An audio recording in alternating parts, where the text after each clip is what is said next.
Hola a todos, buenos días. Soy Carla Rodríguez, soy analista de inversiones en Inverready, que es una gestora de activos líder en España. Y hoy os vengo a presentar las 5 claves del éxito para conseguir financiación en early stage, es decir, en etapas tempranas de las compañías. Empezaré primero con una breve introducción de lo que es Inverready, de los diferentes vehículos de inversión que tenemos, para luego ya focalizarme en las 5 claves del éxito. He querido plantear esta ponencia al final, explicaros un poco el proceso de análisis que hacemos desde Inverready y desde mi vertical, desde Digital Technologies, para analizar si invertimos o no en una compañía. Eso no quiere decir que haya compañías que no cumplan con estos criterios y que no sean invertibles. Es decir, son también plenamente invertibles y son muy buenas compañías, seguro también, pero si cumplen con estos requisitos, seguramente podrán llegar a una financiación de una forma mucho más sencilla. Entonces, Inverready, como os comentaba, es una gestora de activos líder en España. Gestionamos más de 1 billón de activos y tenemos diferentes vehículos de inversión. En el que yo estoy focalizada es el de Digital Technologies. Es un fondo de 54 millones de euros y se inició con un foco claro en compañías en early stage y también en deep tech. Es decir, pues al final tecnologías space tech, blockchain, ciberseguridad, etcétera. Pero sí que es verdad que con el paso del tiempo hemos ido pivotando un poco en esta tesis y nos hemos ido focalizando un poco más en tipos de negocio SaaS, sobre todo SaaS B2B. Y con sector agnóstico, intentando que ya tengan un product market fit ya validado, con una atracción mínima de 1 millón de euros anuales. Luego tendríamos también otro fondo, que sería el de Life Science, que tendría 2 focos principales, ¿no? Primeramente, la parte de manufacturing y performance, que ahí sí que intentamos buscar que tenga una mínima atracción comercial probada, de unos revenues entre 500.000 euros y 1 millón. Y luego también buscamos compañías de diagnóstico, de e-health, medical devices, donde ahí sí que no pedimos un revenue mínimo. Es un fondo de 53 millones con un ticket medio por inversión de entre 1 y 5 millones de euros. Tendríamos también en la rama de Venture Capital la parte de deuda, de Venture Debt. Ahí hemos levantado un fondo de 100 millones de euros con la ayuda del Santander y sería un foco en startups con tendencia a la rentabilidad, con alta recurrencia y con una fuerte base tecnológica. Y también un foco en pymes con un EBITDA máximo de 1 millón de euros y con necesidades bajas de CAPEX. Buscamos compañías que tengan un crecimiento anual del 50% y con una facturación entre 1 millón y 3 millones de facturación anual, con un ticket medio por inversión de entre 500.000 euros y 4 millones de euros. Luego, ya alejándonos un poco más de la rama de Venture Capital, tenemos también un fondo que invierte en compañías pertenecientes a mercados bursátiles alternativos europeos, como sería, por ejemplo, el caso del BM Growth. Tenemos también una vertical de Private Equity, que es Gaea, un fondo de infraestructuras y también tenemos una parte de Tax Lease que básicamente permite a los inversores recibir incentivos fiscales mediante deducciones de I+D y permite a la empresa recibir hasta el 38% de su inversión anual en I+D. Y tenemos también, por último, un fondo de fondos, que es Full Global, que invierte en fondos internacionales y también puede coinvertir en algunas operaciones particulares, en empresas tecnológicas, pero desde un punto de vista más oportunista. Entonces, ya entrando en materia, ¿no? ¿Cuáles serían o cuáles hemos definido que son las 5 claves del éxito para conseguir financiación en early stage? Yo creo que el primer punto y el punto más importante es el equipo. Un equipo 360, es decir, un equipo completo, que tenga una mentalidad estratégica, que tenga una visión a largo plazo, ¿no? Que también tenga un pleno conocimiento sobre el producto, sobre el mercado, sobre el pain que quieren cubrir y que tenga una alta motivación. En segundo lugar, que resuelva un problema crítico, es decir, que haya sabido identificar un problema crítico del mercado y un target concreto. En tercer lugar, que tenga una ventaja competitiva respecto a la competencia, que sepa diferenciarse para poder llegar a liderar ese mercado. Y en segundo lugar, también que tenga barreras de entrada, es decir, para limitar que competidores entren al mercado y les quiten estos clientes, ¿no? En el cuarto lugar tendríamos un modelo de negocio escalable. Al final, en un Venture Capital buscamos compañías que sean capaces de generar mucho beneficio en un periodo muy corto de tiempo. Y para eso necesitamos modelos de negocio altamente escalables. Y por último, pero no menos importante, que tenga una valoración adecuada. Pensad que por mucho que cumpláis con el equipo, con la resolución de un problema crítico, con la ventaja competitiva, que tengáis un modelo de negocio escalable, si la valoración no es la adecuada, el inversor no podrá obtener la rentabilidad que espera y, por lo tanto, no será una buena inversión para él. Entonces, entrando más en el equipo, ¿no? El primer punto sería la mentalidad estratégica, lo que os comentaba. Al final, ¿qué es una estrategia? Una estrategia es una toma de decisión, una elección, ¿no? Pues tú tienes un plan A y un plan B. Tú tienes que tomar una decisión. Tienes que saber decir que no. No puedes intentar abarcar todos los clientes del mundo, no puedes intentar abarcar todos los casos de uso del mundo. Es importante que en un primer momento sepas centrarte en un solo cliente, en un solo canal de adquisición de clientes, en un solo caso de uso, ¿no? Luego también tener visión, es decir, que tú seas capaz de definir dónde quieres estar en 5 años y, sobre todo, cómo vas a llegar hasta allí, ¿no? Si tú eres capaz de visualizar ese camino, es mucho más fácil que puedas llegar a conseguir ese objetivo. Después, tener resiliencia y creatividad. Es muy importante poderte adaptar a los cambios del mercado, a los cambios de las diferentes etapas de la compañía, del producto, de tu propio cliente, sobre todo en estas etapas tan tempranas, ¿no? Y por último, capacidad de ejecución. Aunque tengas muy claro cómo quieres llegar, tienes que ser capaz de ejecutar y de conseguir estos objetivos que te has puesto, ¿no? Después tendríamos el conocimiento integral, es decir, los fundadores, el equipo, tienen que ser los máximos expertos en ese producto, en ese mercado, en esa competencia. Ser capaz, por ejemplo, de definir pues, en un eje cuáles son los diferentes competidores de un mercado, situar a tu propia compañía allí y ver cuál es la ventaja competitiva que tiene respecto a la competencia y qué palancas de crecimiento va a tener que activar para ser capaz de liderar ese mercado. Luego también, como os comentaba, ¿no? Saber identificar muy bien el pain que están cubriendo y el target al que quieren dirigirse. También deben saber con qué perfiles complementarse, es decir, sabemos que los emprendedores tampoco serán expertos en todo ni sabrán de todo. Entonces, tienen que saber con qué perfiles tener que ampliar el equipo y ser capaces de atraer talento a bajo coste. ¿Esto cómo se puede conseguir? Pues, por ejemplo, con un plan de Phantom Shares. Phantom Shares, al final, es una opción de compra de participaciones de la compañía. ¿Cuándo? Pues cuando se produce un evento de liquidez en la compañía. Es decir, en el momento en que la compañía se venda, este empleado tendrá un porcentaje asociado y eso le corresponderá a una parte del beneficio de esa venta, ¿no? Entonces, esto puede ser una motivación para el empleado porque es un beneficio futuro que recibirá. Es importante que sean Phantom Shares y no Stock Options. ¿Por qué? Porque las Phantom Shares tienen únicamente derechos económicos, que es lo que le queremos dar, ¿no? Ese beneficio a largo plazo. Pero no queremos que tenga derechos políticos, es decir, que pueda intercedir en la venta de la compañía, por ejemplo, ¿no? Y también porque tiene una mejor fiscalidad para los empleados.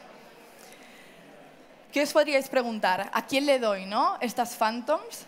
Es importante que se la deis a personas que valoren tener equity de la compañía y que valoren pues, este beneficio a largo plazo. Si es una persona más cortoplacista que piensa en un beneficio a día de hoy, pues en ese bonus, ¿no? En ese extra, seguramente no será el perfil, ¿no?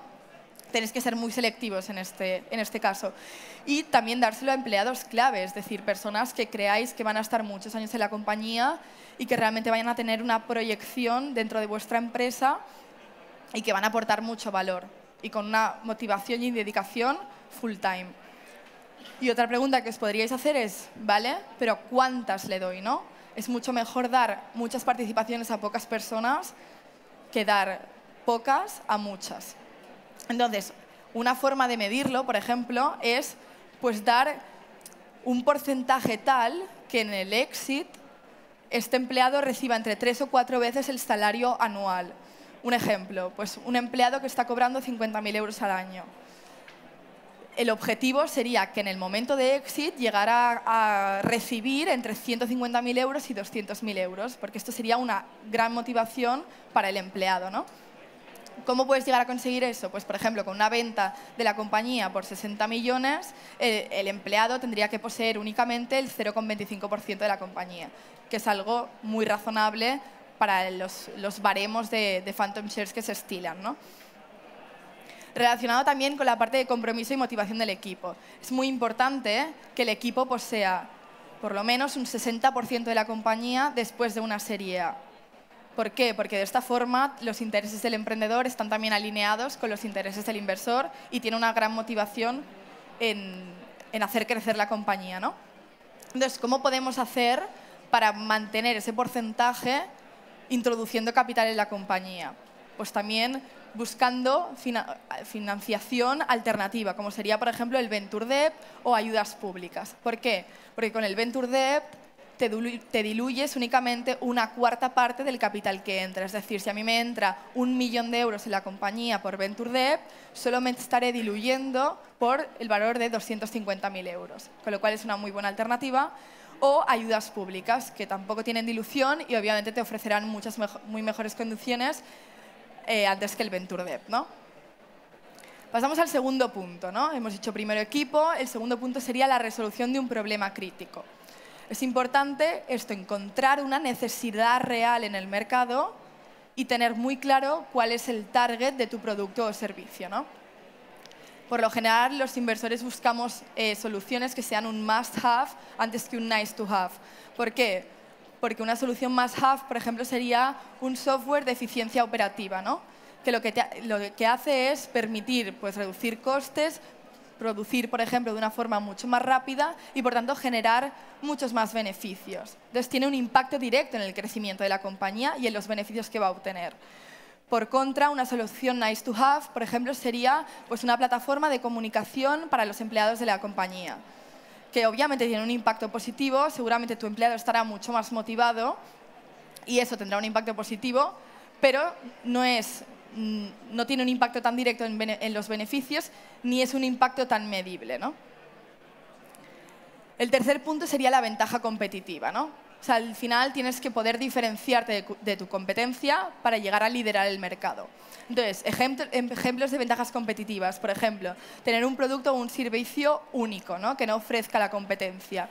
O ser capaz de producir o de ofrecer un servicio a un coste menor de la competencia. ¿Por qué? Pues porque eso al final te permitirá poner un precio menor, pero con el mismo margen, ¿no? O, por ejemplo, tener una red de distribución con mayor alcance, como sería el caso de Amazon, ¿no? Es capaz de llegar a clientes que la competencia no es capaz de llegar. O una tecnología avanzada que al final lo que te permite es mejorar procesos o productos. O, por ejemplo, tener una patente o una propiedad intelectual. También son importantes las barreras de entrada, es decir, la barrera de entrada al final lo que permite es que no haya una entrada masiva de competidores y que, por lo tanto, no tengas tanta pérdida de clientes actuales o potenciales.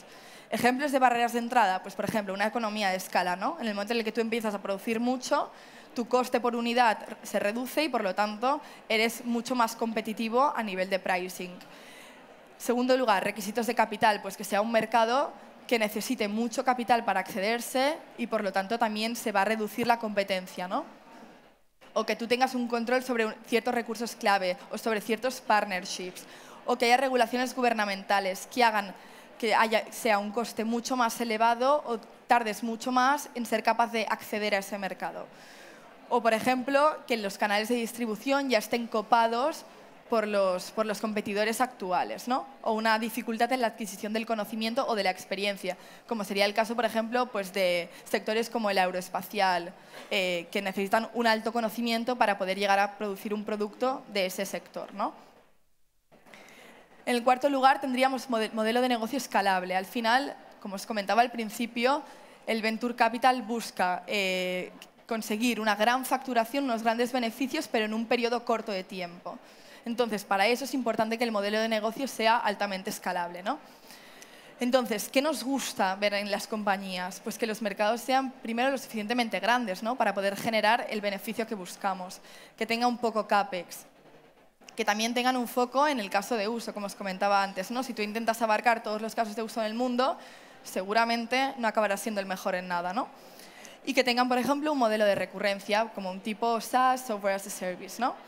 Que eso te permite pues, obtener unos ingresos recurrentes mes a mes o año a año. ¿Qué no nos gusta tanto? Pues largos procesos de integración, ¿no? Que tengas que adaptar tu producto cada vez a un cliente diferente, porque no es tan escalable. O que haya un largo ciclo de venta, porque al final retrasa la llegada de ese revenue, de ese ingreso, ¿no? O que haya un alto porcentaje del negocio que esté enfocado en consultoría. El quinto punto sería la valoración adecuada. Como os comentaba también al principio, aunque se cumplan estos 4 puntos iniciales, un equipo 360, la resolución de un problema crítico, una ventaja competitiva o un modelo de negocio escalable, si la valoración no es la adecuada, el inversor no obtendrá el retorno que está buscando, ¿no? Y por lo tanto no será un buen deal. Entonces, ¿cómo puedes valorar adecuadamente tu compañía? Pues tienes que fijarte en la situación macroeconómica del mercado y también en la situación personal de tu propia compañía, ¿no? Además de tener esta mentalidad inversora y ponerte en la piel del inversor, ¿no?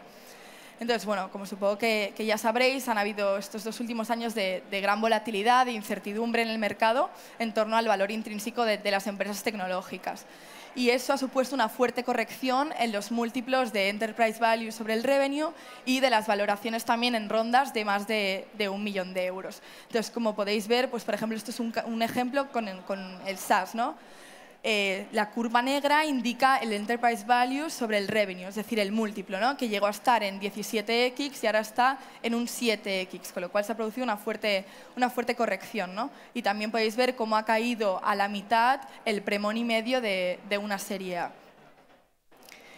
La situación de la compañía. ¿Qué factores determinan también la valoración, ¿no? Pues en qué sector estás, qué modelo de negocio tienes, la facturación que tienes y cómo crece esta facturación con el tiempo, ¿no? ¿Qué capacidad tienes de retener a los clientes y qué margen bruto tienes también, ¿no? Aquí os he puesto un ejemplo de una compañía SaaS. Pues, ¿cómo podrías valorarla o cómo se suele valorar?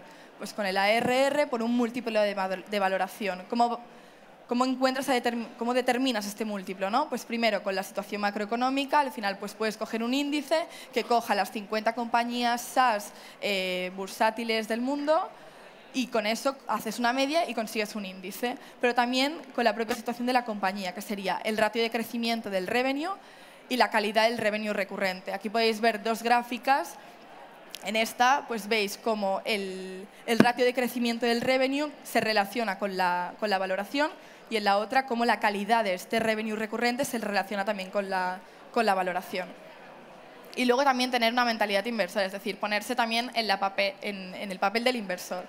Nosotros, como inversores en Venture Capital, buscamos una rentabilidad de un 10x en cada inversión. ¿Por qué? Porque al final habrán muchas compañías que seguramente pues, se perderán por el camino o no conseguirán este múltiplo.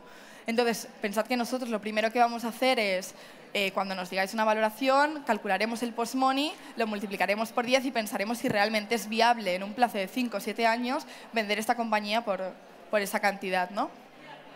Luego también es importante tener en cuenta que buscamos un mínimo de 18 meses de runway post-ronda. Es decir, lo que no queremos es invertir y que al cabo de 6 meses la compañía se quede sin caja y que o bien cierre o que bien tengamos que cubrir la siguiente ronda también nosotros sin quererlo, ¿no?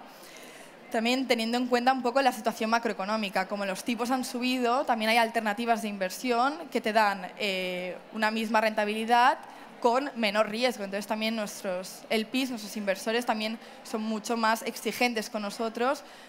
Por tanto, tenemos que entrar a valoraciones un poco más reducidas para poder ampliar este retorno, ¿no?